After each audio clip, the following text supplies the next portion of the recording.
every hour and every day of the week. Welcome to Streams. On this edition of Streams, I'll be discussing 7 characteristics of high performance.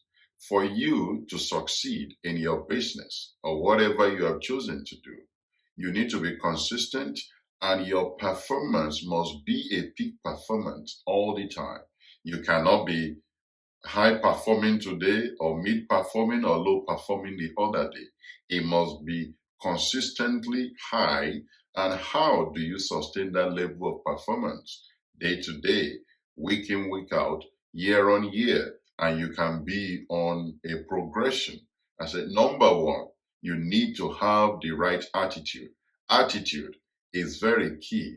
Your attitude is like your non-verbal communication, whether to your team or within an organization.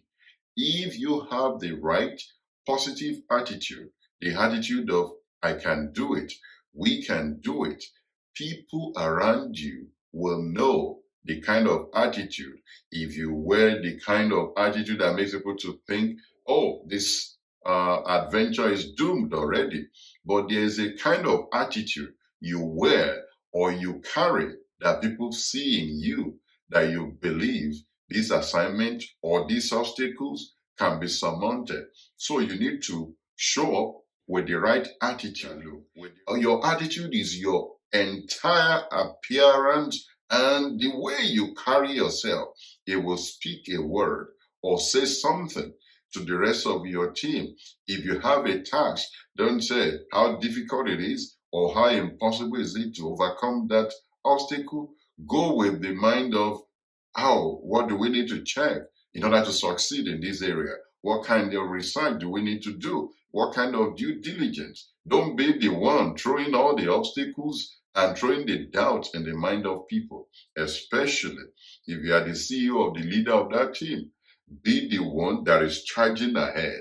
Be the one that is signaling the positive possibility to be like, we can overcome, we can possess that, we can go and do that, we can go and ask for that additional facility, we can knock on those doors. So that kind of attitude, if you are a leader, it will drive your team to even believe in you more. Number 2, I say your upbringing or your background. This is very key.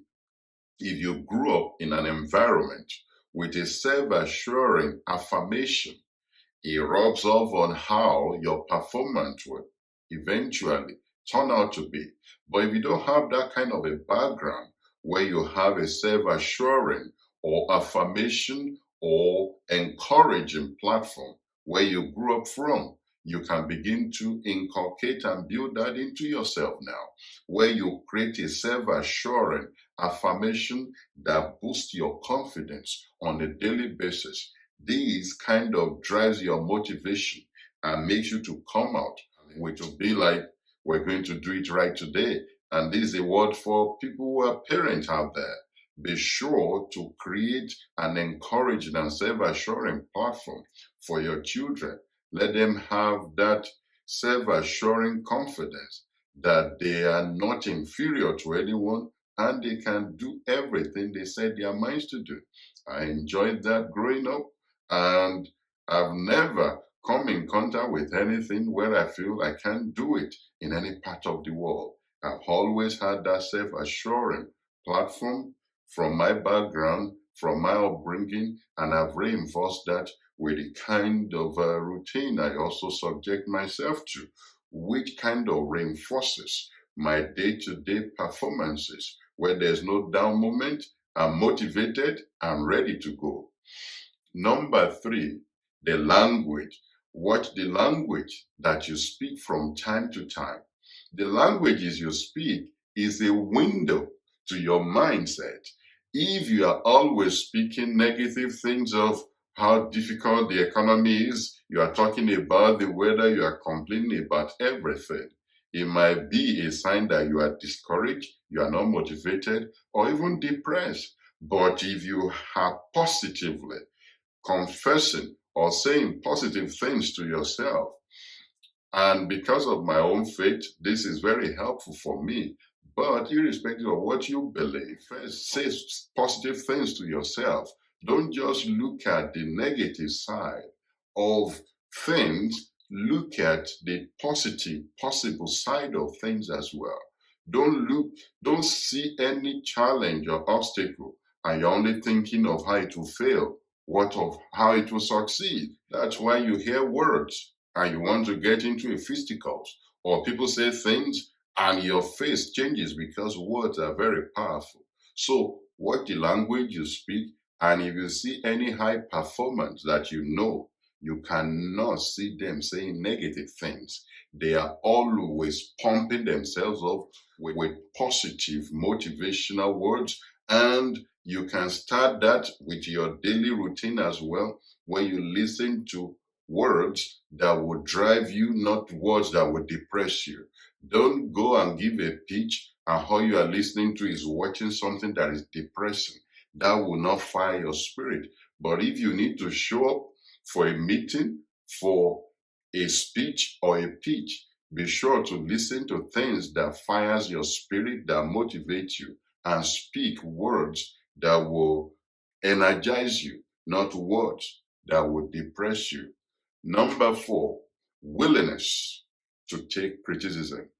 You must be willing to take criticism if you are going to function effectively within a team or if you are going to be an effective leader. Don't be a leader that is too far off that nobody can make corrections or make suggestions to within your team. Be sure to be open to criticism. And how you take criticism will also determine how far you can go. You must be willing and be open to innovations where what you are doing, a suggestion may come in a way to help you to improve that. So be open to that. Of course, if they are negative, destructive criticism, you can throw that away. But every positive criticism that will make you better, that will improve you, must be willing and acceptable to such criticism. Number 5, be coachable. You must be coachable. You must be amenable to superior or better perspective in doing what you're already doing great to be the best. Look at Michael Jordan. He was the greatest basketballer of all time, but he was still coached. There were better players than Michael Jordan. But guess what? Some never made it to the NBA because they were not coachable. They think they know everything. But Michael Jordan, despite his success, despite everything, he still submitted himself to the regimes of coaching. Look at Usain Bolt, the fastest man in history, with a record that is difficult to equal or surpass. But he was still coachable. There were some people who were at his level when he was starting out, but they were not coachable. That's why you do not have them in records. So for you in your chosen field, be coachable. Open yourself to things that can bring the best out of you. Coaches will bring the best out of you. They will motivate you to the best that you can ever be in that field. So open yourself to good coaches that will bring the best out of you. Number 6, character. You must have a solid character. Character is not what you are doing when everyone is watching. It's more of what you do when there's no supervision. It's what you do with confidential information that are given to you, either by your team or by your organization. So your character, whether you are truthful, whether you are someone that is reliable, it will play a long way, or it will go a long way in defining your performance in whatever field you have chosen. And finally, number 7 is discipline. You cannot overemphasize discipline. As a matter of fact, at some point there will be a session on discipline. You must be disciplined with your time. You must be disciplined with your resources. You must be disciplined in every aspect of your life. It's not like, oh, I'm disciplined in this area, I'm just out of control in certain areas. No, you must be disciplined in all areas of your life.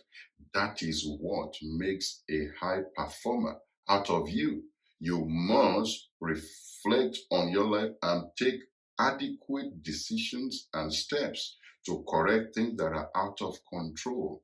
I hope you will look at these 7 steps and look at where you're already making progress and where you are lacking and you need to make adjustments so that you can be the best that you ought to be, so that you can show up at that interview or that pitch meeting or that speech or that meeting with the right attitude, with the right mindset, with the right motivation.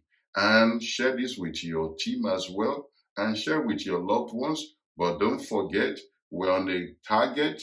Be sure to subscribe to this channel. There's a link on this side. Smack the subscribe button, and I will see you on the next episode. Thank you for watching, and bye for now.